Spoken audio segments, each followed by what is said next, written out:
Descubre lo invisible en el primer podcast en español que aborda temas controversiales de la iglesia y sus posibles soluciones. Mi nombre es Arinet Caraballo y estoy por aquí con mi amado. Duro, Carlos de la Travesía de la Calle, espero que estén bien.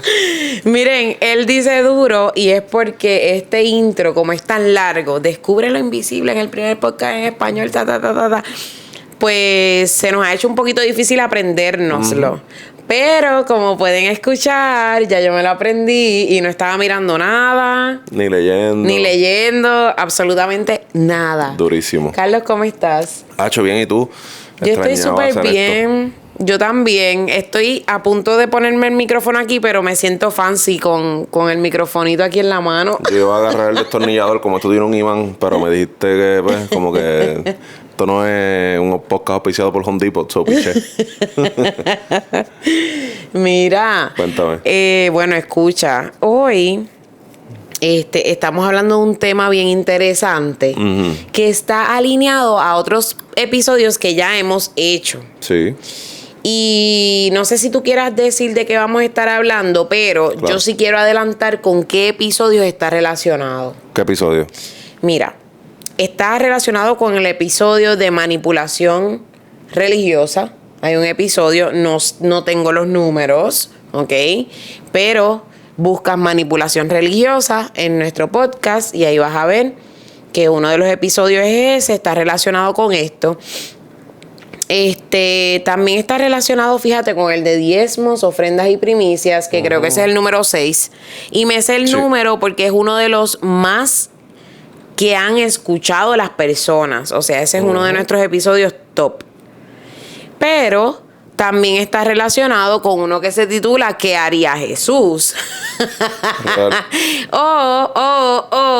Si no dice así, el episodio dice como que porque está escrito Jesús lo haría.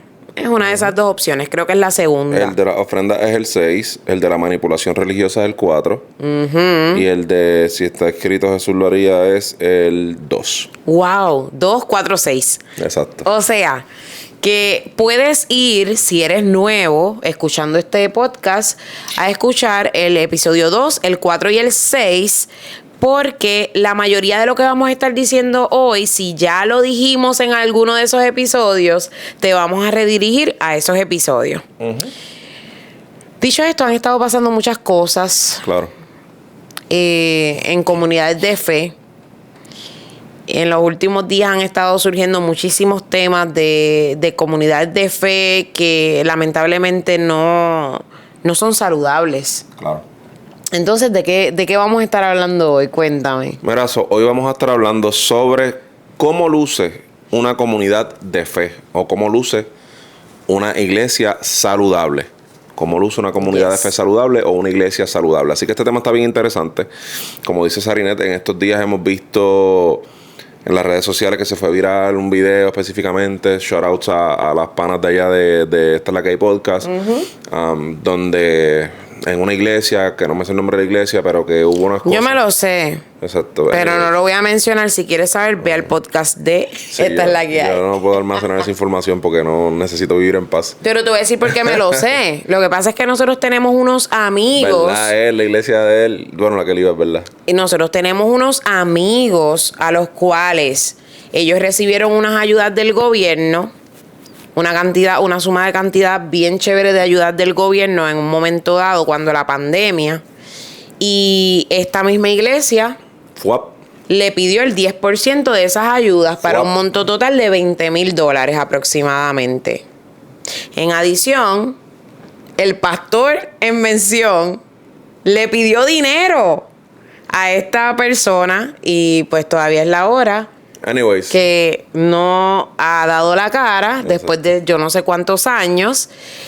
O sea que no es algo que está allá afuera en el ojo público y es una mentira, es una falacia. Es que nosotros conocemos personas que han vivido eso. Además de otros testimonios que han entrado en el inbox o en el DM últimamente relacionado a eso mismo. Exacto. Con todo eso que hemos visto, quisimos hablar sobre cómo luce una comunidad saludable cómo se ve una iglesia saludable. Porque es importante, muchas personas tienen ¿verdad? La percepción o el estigma, el estereotipo de que donde dicen iglesia, pues todo es manipulación, todo es tergiversación de fondos o malversación de fondos, y todo es un abuso económico y manipulación de la gente y abuso de las personas, cuando la realidad es que no es así. La iglesia no debe funcionar así, y definitivamente no todas las iglesias funcionan así.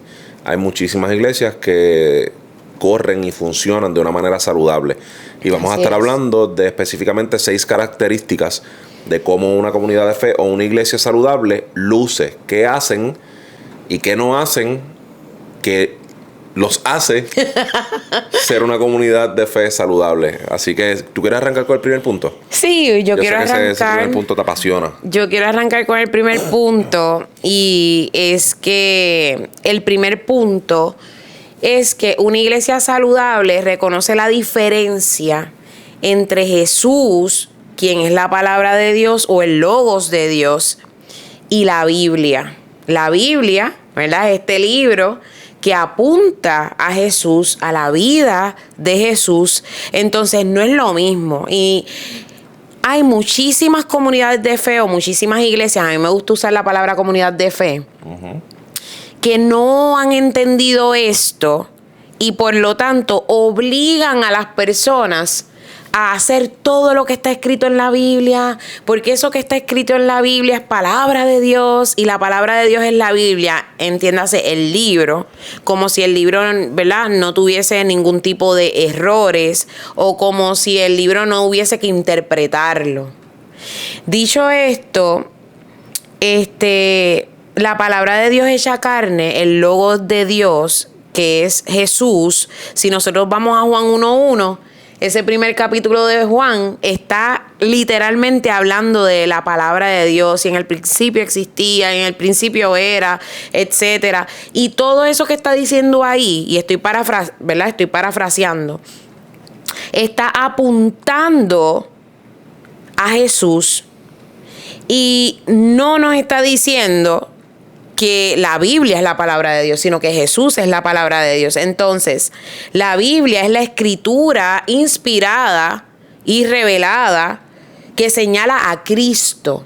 Cuando vamos a 2 de Timoteo 3, del 16 al 17, esto lee así: toda la escritura es inspirada por Dios y útil para enseñar, para redarguir, para corregir, para instruir en justicia, a fin de que el hombre de Dios sea perfecto, enteramente preparado para toda buena obra. Pero si te fijas, ahí dice a fin de que el hombre de Dios sea perfecto. Muchas personas dicen, pues es que yo tengo que ser perfecto. Y no, nosotros como seres humanos siempre vamos a estar errando. Siempre vamos a estar cometiendo errores.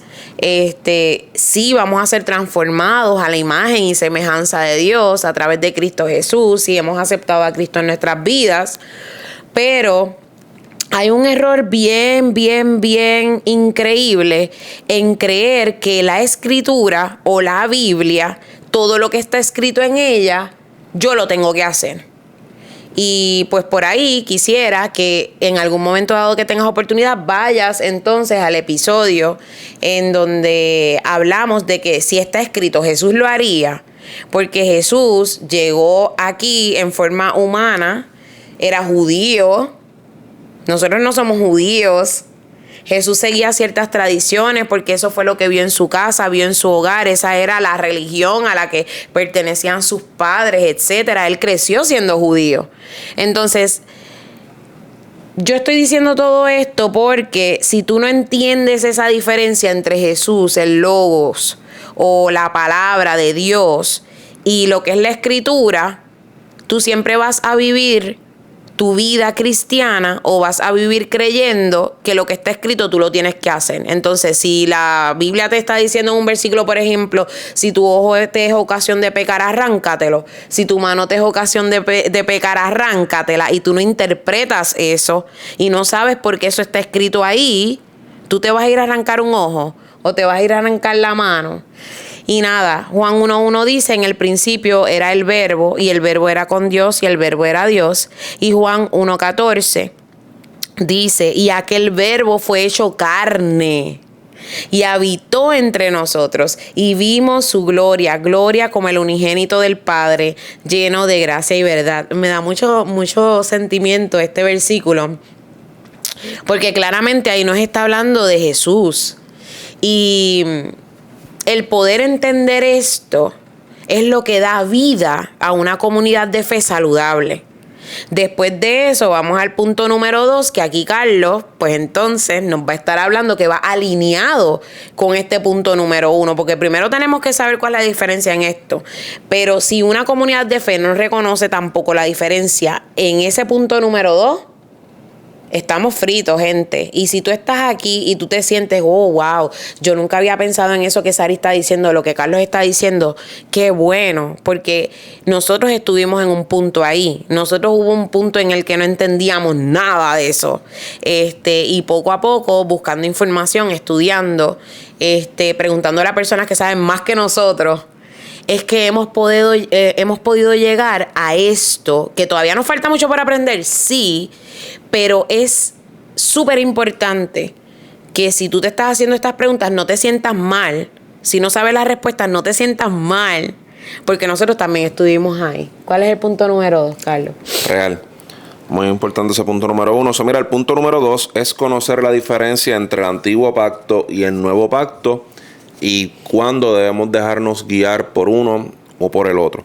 Y es que esto es bien importante que lo entendamos, porque muchas veces me pasó, por ejemplo, ayer subí un video a mis redes, a la Teología de la Calle, leyendo literalmente, todo lo que yo hice fue leer las palabras de Jesús en el Sermón del Monte. Y la gente, dos o tres gente me comentaron, no, pero es que en Jeremías dice tal cosa. Y es como que, bro, yo entiendo que Jeremías dice tal cosa y es importante que entendamos lo que dice Jeremías y qué sé yo qué más. Pero por lo que dice Jeremías, no podemos descartar lo que dice Jesús. Y hay que entender, esos son ejemplos someros, por encimita, superficial, de lo que es la diferencia entre el antiguo pacto y el nuevo pacto. Una iglesia saludable debe entonces comprender que estamos bajo un nuevo pacto en Cristo, no bajo la ley del antiguo pacto. Sabe que Jesús cumplió la ley y que estableció un pacto nuevo y mejor basado en la gracia y la relación directa con Dios, que lo podemos encontrar en Hebreos 8, versículos 6 al 13, que de hecho te lo voy a leer para que, ¿verdad?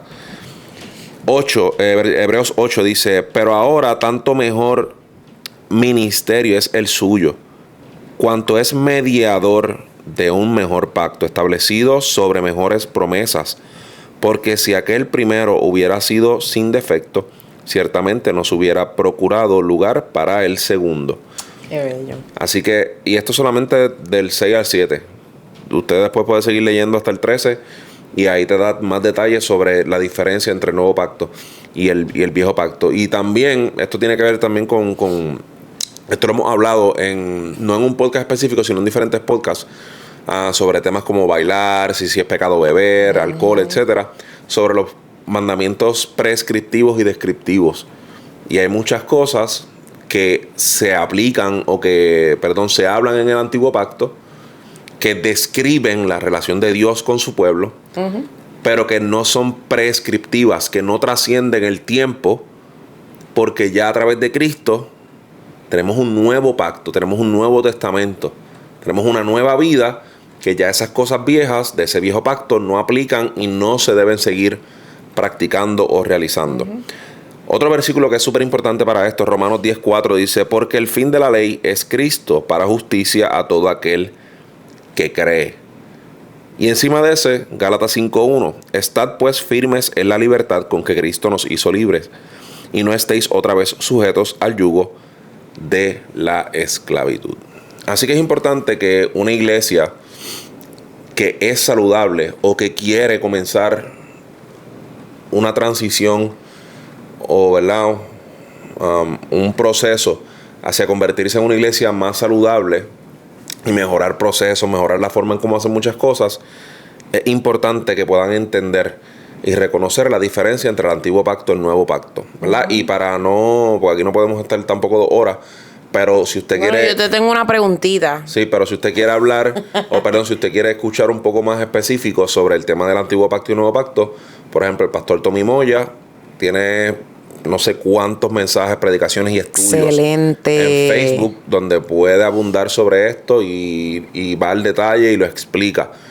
Y es brutal. Pero aquí, ¿verdad? De manera superficial, una cosa importante para una iglesia saludable es que aprenda la diferencia entre el viejo pacto y el nuevo pacto. Que en Cristo todas las cosas son hechas nuevas. Que en Cristo ha comenzado una nueva humanidad. Que en Cristo todas las exigencias de la ley fueron satisfechas. Y que en Cristo ahora los judíos, que seguían todas esas leyes, o las siguen algunos, y los gentiles, todos aquellos que no somos judíos, podemos encontrar a través de la fe en Él espacio en la mesa del Señor. Y ese nuevo pacto define cómo nosotros nos comportamos hoy y cómo convivimos dentro de la comunidad de fe o de la iglesia. Así que ese es el punto número 2. ¿Cuál es tu pregunta, Sara? Mi pregunta,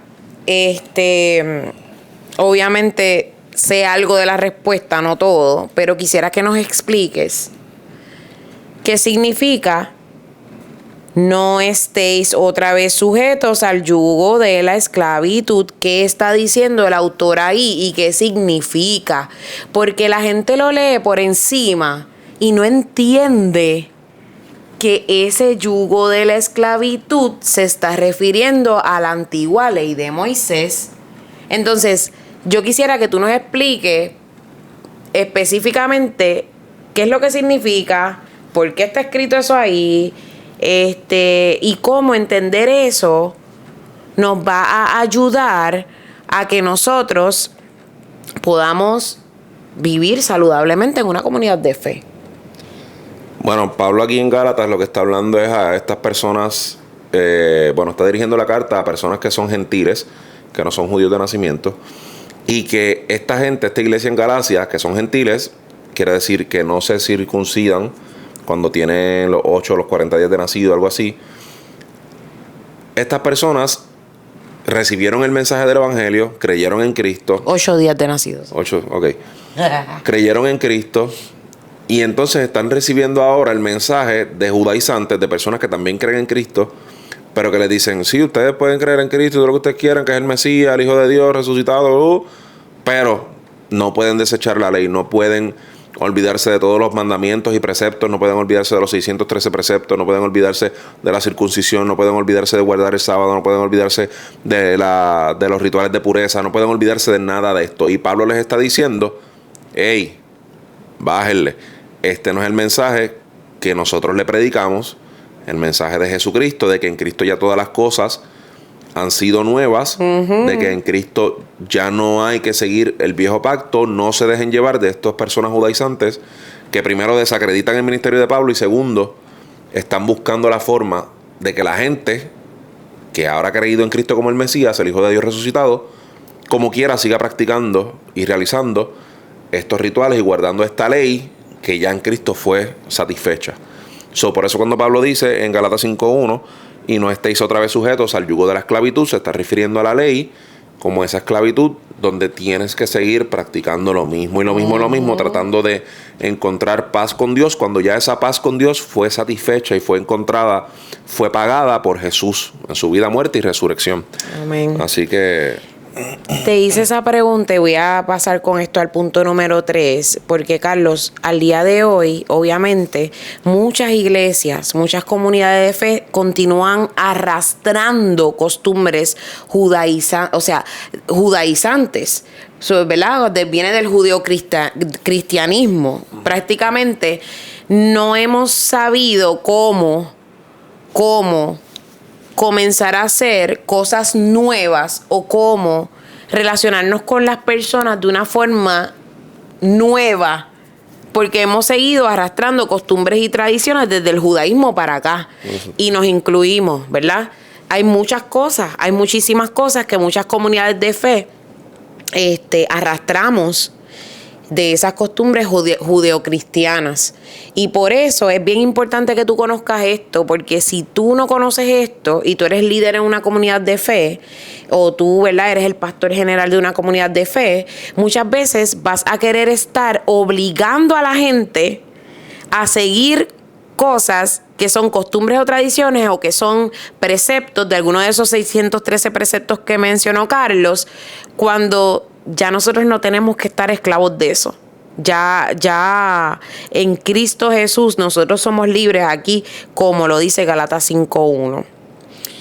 Entonces, el punto número 3 es que va a ser bien rápido.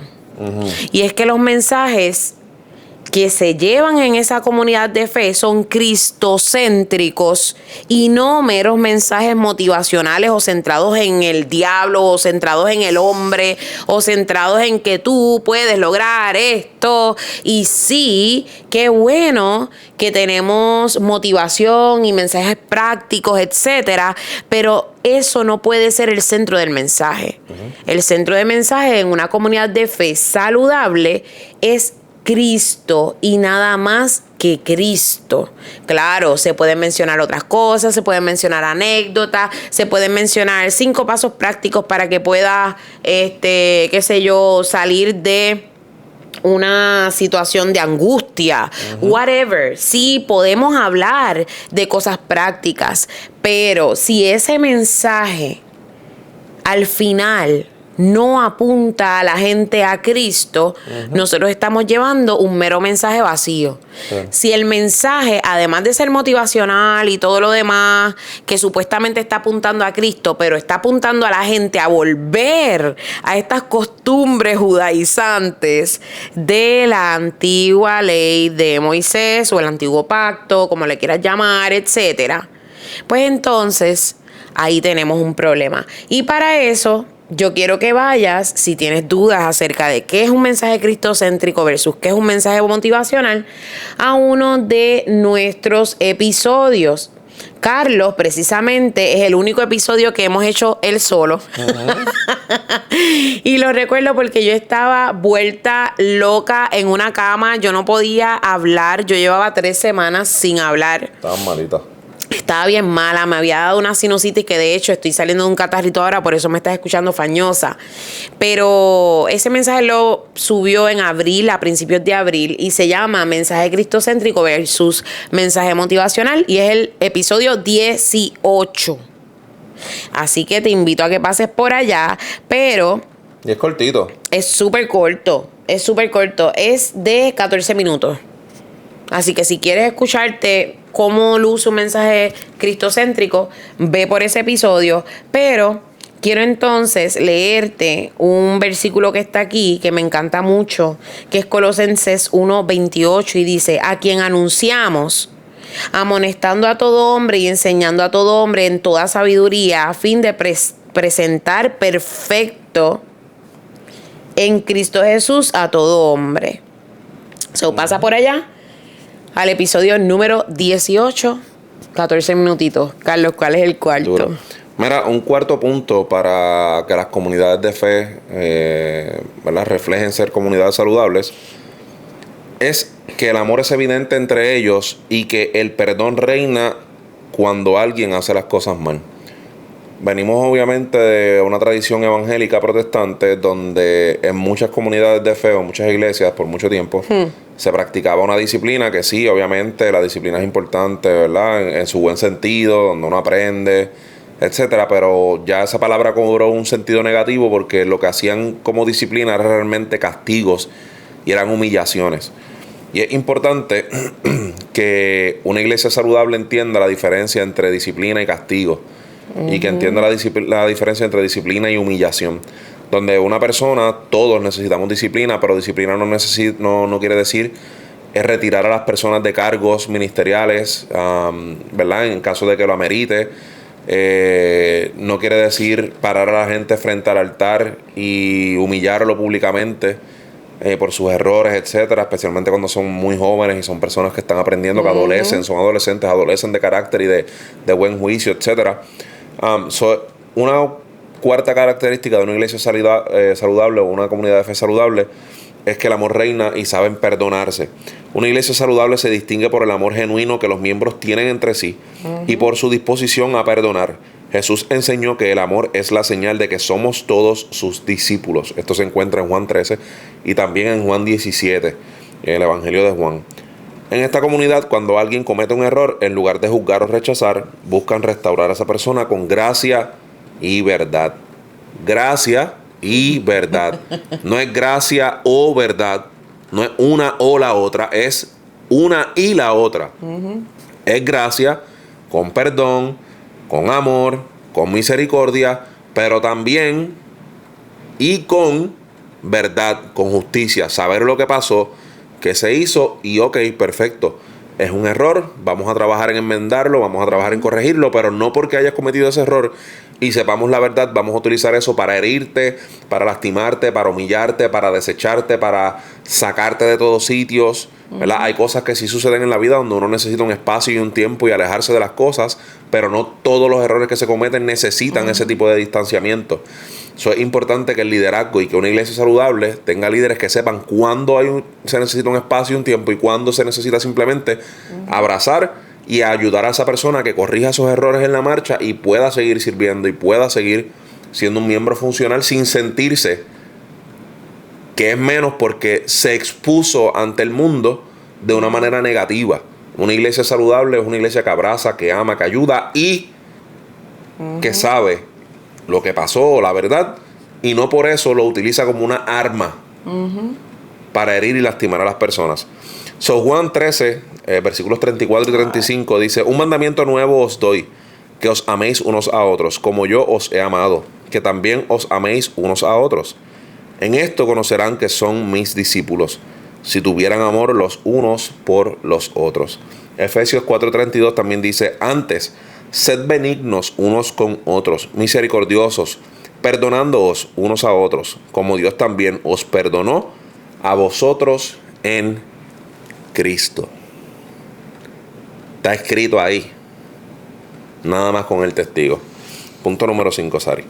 Bueno, antes del punto número 5, hay un episodio completo. Les dije que los íbamos a redirigir a muchos episodios hoy. Acerca de si es bíblica la disciplina en la iglesia. Ese episodio se grabó en junio de este año, dura 41 minutos y es el número 28. Duro. Si quieres saber más acerca de la disciplina en la iglesia, si es bíblica o no es bíblica, tienes que pasar por allí porque hay varias cositas diferentes, ¿verdad?, acerca del tema de la disciplina. El punto número 5, a mí me encanta. No sé ni por dónde empezar ese punto número 5. Por el principio. El punto número 5 trata acerca de el dinero. Y es que tú vas a reconocer si una iglesia es saludable o no si el mayor porcentaje del dinero que entra a la iglesia es utilizado para personas en necesidad, para personas marginadas, para personas que están en necesidad dentro y fuera de la comunidad de fe. Ese era el último. Te brincaste 5 bartas. ¿Cómo va a ser? Sí. Ah, rayos. Está bien, síguelo, dale. Yo cojo el otro. Sorry. Tranquila, dale, ajá. Anyways, y no para pagar edificios, equipos, gente. Eso no es lo principal. No estoy diciendo que esté mal pagar un edificio. No estoy diciendo que esté mal comprar equipos. No estoy diciendo que esté mal pagarle a músicos. Yo lo que estoy diciendo es que si el mayor porcentaje de dinero que entra a una iglesia es para invertirlo en concreto, es para invertirlo en cosas que no aportan a la vida de un ser humano, ya sean alfombras, cortinas, you name it, y una porción pequeñita es lo que va para servir a las personas, para ayudar a personas que están en necesidad, hay algo que está bien mal. Y es que en una iglesia saludable la administración de los recursos refleja el corazón de Dios por las personas en esa comunidad. So, yo no puedo decir, ay, estamos haciendo el evangelio, wow, y darme contra el pecho. Qué duros somos, mira qué grande, qué rápido estamos creciendo. Mira qué brutal, aquí voy ahora a invertir en un templo, que para invertir en ese templo tengo que entonces insistir más en las ofrendas de la gente. Cuando tienes personas que están en necesidad en esa comunidad de fe y el mayor porcentaje de esas ofrendas y donaciones no se destina para ayudar a las personas que están en necesidad. Entonces, una iglesia saludable en este aspecto es una iglesia que da prioridad al bienestar de la comunidad, al bienestar de las personas, al servicio de los demás, en lugar de centrarse en la infraestructura o en lujos. Si yo te pregunto a ti, para poder crear un poquito de conciencia, ¿qué es más importante? Es más importante darle de comer, hacerle una compra de $200 a una persona que te llega en necesidad a tu comunidad de fe, o tú agarrar esos $200 para invertirlo en un micrófono para que el que canta en adoración se escuche mejor. Yo te voy a decir una cosa. Al día de hoy, en Unrecognized, nosotros cantamos tipo karaoke en nuestra comunidad de fe. ¿Por qué? Por eso mismo. Porque nosotros, en el caso de nosotros, para la gloria del Señor, tenemos claro que el dinero que entre, y que no pedimos ni ofrenda, entra porque pues alguien fue al website y donó. Pero que el dinero que entre, o el dinero que entre todos recojamos, o las cosas que entre todos hacemos, sea para servir a las personas que están en necesidad. Ese es nuestro norte. Por eso nos llamamos Unrecognized. Estamos sirviendo a las personas no reconocidas, a los marginados, a los oprimidos. Ese es nuestro llamado. Y yo sé que no todas las comunidades de fe existen para lo mismo. Eso yo lo tengo claro. Pero si tú le vas a dar prioridad a un micrófono por encima de una familia que tiene hambre, hay algo que no está bien. Te voy a leer 3 versículos, cuál de todos me encanta más. Espero que sean de bendición a tu vida, pero lo que quiero decir para finalizar antes de leer los 3 versículos es que cuando todas las necesidades de personas están satisfechas, entonces nosotros podemos empezar a pensar en proyectos, en que mira, vamos a hacerle este cambio a la infraestructura, o mira, vámonos a un sitio más grande porque ya no vamos a caber aquí dentro de 3 meses, pero tú sabes que tú estás cuidando a la gente de esa comunidad, y tú, si eres una persona que está en necesidad, sabes que lo primero que va a pasar si tú le dices a alguien de tu comunidad de fe, si es saludable, que tú estás pasando por una necesidad, esa persona, sin pensarlo, va a hablar con los líderes y te van a ayudar y te van a servir. Si no pueden, hacen una recolecta. Si no se puede, entre todos hacemos, en Puerto Rico le decimos el party del sorullo, en donde cada cual lleva lo suyo, y a lo mejor hicimos un party, nos vimos en tu casa y llevamos comida, fuimos allí y ese día Dios suplió y te llevó comida a tu casa porque unos locos decidieron ir a tu casa y llevar entre todos algo.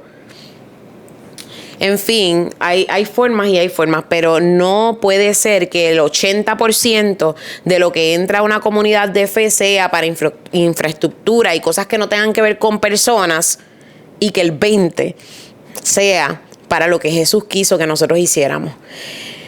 Santiago 1:27 dice: la religión pura y sin mácula o sin mancha delante de Dios el Padre es esta: visitar a los huérfanos y a las viudas en sus tribulaciones y guardarse sin mancha del mundo. Hechos 2, del 44 al 45 dice: todos los que habían creído estaban juntos y tenían en común todas las cosas, y vendían sus propiedades y sus bienes y los repartían a todos según la necesidad de cada uno. Tenemos un episodio de diezmos, ofrendas y primicias, que es el número 6, en donde hablamos un poquito más en detalle de esto. Y por último, Proverbios 19:17. A Jehová presta el que da al pobre, y el bien que ha hecho se lo volverá a pagar. Y eso que no mencioné ahí, Mateo, donde Jesús mismo está diciendo Sí, porque me viste con hambre, me diste de comer, me viste preso, me visitaste, me viste con sed y me diste de tomar, etcétera. Si lo hiciste a uno de estos pequeños, me lo hiciste a mí. En otras palabras, si lo hiciste a uno de los desfavorecidos, a uno de los marginados, a uno de los oprimidos, tú me lo estás haciendo a mí. Y yo creo que esa es la esencia del evangelio. Y es lo más que se ha perdido en las comunidades de fe hoy en día. Así que, Carlos, dinos cuál es el punto número 5, ya que estamos al revés. Ya. No, en este caso es el número 6, pero sí. Y va muy alineado con eso, y es que en una iglesia saludable, en una comunidad de fe saludable, esto es bien importante, en una comunidad de fe saludable, el liderazgo es transparente. Uh-huh. El liderazgo es accesible. El liderazgo es accesible. Los líderes no deben, dentro de una iglesia saludable y dentro de cualquier iglesia, ¿verdad? Pero las iglesias saludables o las comunidades de fe saludables se caracterizan por tener cuentas claras. Todo, no importa el tipo de gobierno que usted tenga, sea tipo de gobierno de presbítero, sea tipo de gobierno congregacional, sea tipo de gobierno jerárquico, el que sea.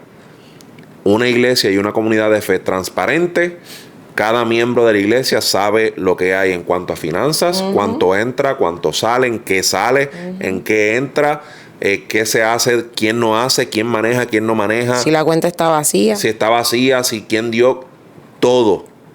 Y no se sabe en cuestión de estar velando, que nadie dice tú. No, es que una iglesia o una comunidad de fe saludable tiene claro de que esas finanzas no son del pastor. Esas finanzas no son de la familia pastoral.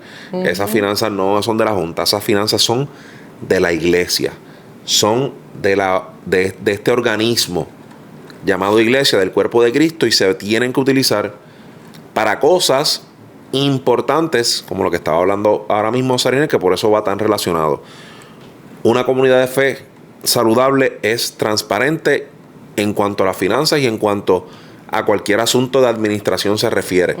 Lamentablemente muchas personas, como dije al principio, tienen una mala perspectiva o tienen un estereotipo con la iglesia, porque lamentablemente mucha gente lo que hace es que en vez de ser transparente como líderes, actúan como corruptos, actúan escondiendo cosas, y como decimos en Puerto Rico, el que nada debe, nada teme. Si tú estás claro en tus finanzas y tus vueltas, tú vas para adelante normal. Así es. Y como parte de la iglesia, si un miembro necesita saber, y no es que el miembro el congregante tenga que venir a preguntarte, es que tú voluntariamente sometes la información para que la iglesia esté clara y sepa la que hay. Eso es bien importante, que si tú estás en una iglesia donde las cuentas no son tan transparentes, y me refiero a cuentas en todo, en finanzas y en cómo se maneja todo, puede ser un red flag. Ten cuidado. Una iglesia, una comunidad de fe saludable es transparente. También es importante y es característico de comunidades de fe saludables que los líderes no se ven a sí mismos como superiores, sino que son o se ven a sí mismos como servidores de la comunidad, y que su papel es guiar y acompañar a los miembros en su caminar con Dios, no imponer cambios forzados. En estas iglesias todos son valorados y tratados con igualdad, reflejando el ejemplo de Jesús. Es súper importante que una comunidad de fe en la que usted exista, si las personas andan con este flow, como decimos en Puerto Rico, con este piquete, con el pecho hinchado, de que no, papi, mi líder es senior pastor, senior, bro, qué bueno por tu título, qué bueno que Dios te llamó a eso, pero tan importante es ese ministerio el que Dios te llamó como el ministerio que Dios llamó a los que enseñan a los niños, como el que bregan el sonido.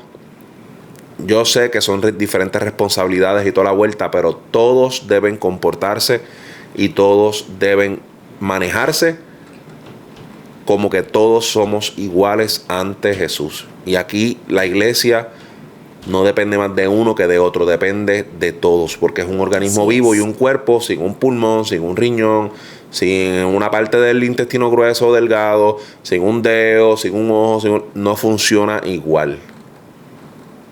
No funciona igual, todos son equilibradamente importantes. Para esto, el texto bíblico que tenemos en Marcos 10, versículos 42 y 45. Pero Jesús, llamándolos, les dijo: sabéis que los que son tenidos por gobernantes de las naciones se enseñorean de ellas, y sus grandes ejercen sobre ella potestad. Pero no será así entre vosotros, no será así entre nosotros la iglesia, sino que el que quiera hacerse grande entre vosotros será vuestro servidor, y el que de vosotros quiera ser el primero será siervo de todos, o sea, el último, porque siempre el que sirve es el último. Como decimos en Puerto Rico, mano, cuando uno va a comer a casa, mami, siéntate a comer. No, es que a mí me gusta que, tú sabes, que el que brega en la cocina, ese es el último que come. El que sirve siempre es el último. Jesús le está diciendo: el que quiera de vosotros el primero va a ser el servidor de todos. Porque el Hijo del Hombre no vino para ser servido, sino para servir y para dar su vida en rescate por muchos. Así que es importante que tengamos claro estos dos puntos, el que Sarine dijo, el número 5 y ahora el número 6, que van entrelazados en cuanto al manejo de finanzas y la transparencia en cuanto a administración de la iglesia, y obviamente la equidad que exista, ¿verdad? Y eliminar esos orgullos y esos egos de que yo soy más importante porque yo predico una vez al mes en mi iglesia y mi pastor cuando se va de vacaciones me deja a mí, pues yo soy más no, caballito, no, hermanita. Vamos a bajarle, porque aquí todos somos servidores de todos. Y eso sin contar las veces que hemos visitado comunidades de fe y hemos visto que las personas que cantan no se mezclan con los demás. O sea, muchos de ellos, no estoy diciendo todos. Si tú eres, ¿verdad? Si tú estás en el equipo de worship de tu iglesia y tú no haces esto, escríbeme en los comentarios: Sari, yo soy esa anormalidad. Yo canto y me siento como todo el mundo con todas las demás personas. Dijiste algo que quisiera poder como que ponerle un poquito de otra perspectiva, porque mencionaste algo que está espectacular, que es que los líderes no deben forzar a las personas a cambiar. Como que, en otras palabras, no existimos para eso. De hecho, nuestro rol es amar a las personas. Y si Dios va a hacer alguna transformación en esa persona, Jesús es quien va a hacer esa transformación. Pero muchas veces, cuando estamos en una iglesia no saludable, o en una comunidad de fe no saludable, lamentablemente muchas veces también son iglesias viejas. Cuando digo viejas, es que se crearon los estatutos o los bylaws de esta iglesia hace 200 años, 100 años, y todavía no los han revisado. Indirectamente obligamos a la gente a cambiar para poder servir. Por ejemplo, hay algunas reglas en algunas comunidades de fe que son demasiado estrictas, como que, si tú no eres así o no actúas de esta forma, pues entonces tú no puedes servir. O entonces tú no puedes hacer esto. O entonces, y prácticamente los limitamos. Y bueno, no es como que, yo no te quiero cambiar, pero es que esto está escrito en los estatutos de cómo dirigimos nuestra iglesia y esto se hace de esta forma, e indirectamente terminamos obligando a la gente a que tengan un cambio forzado y no un cambio que provenga del Espíritu Santo de Dios, que trabajó con esa persona y hizo en esa persona una transformación para entonces esa persona pues ser parte de esa comunidad. Así que nada, quería dejar saber eso, porque también pasa mucho en comunidades de fe que son más viejitas, y de hecho en muchas nuevas también, que a veces por desconocimiento hacen unas reglas. Y malas costumbres heredadas, pero eso es tema para otro día. Yes. Así que nada, espero que esto haya sido de bendición. Mi nombre es Sarinet Caraballo. Me encuentras en las redes sociales como sarinet.caraballo. Las redes sociales de la iglesia es unrecognized.miami, específicamente en Instagram, y Unrecognized Movement en YouTube. Carlos, ¿cómo te consiguen a ti? La Teología de la Calle, en todas las redes sociales por ahí. Así que nada, creo que fue un excelente episodio, me gustó muchísimo, espero que esto te haya ayudado. Será entonces hasta el próximo episodio. Enviamos un abrazo, Dios te bendiga. Bye.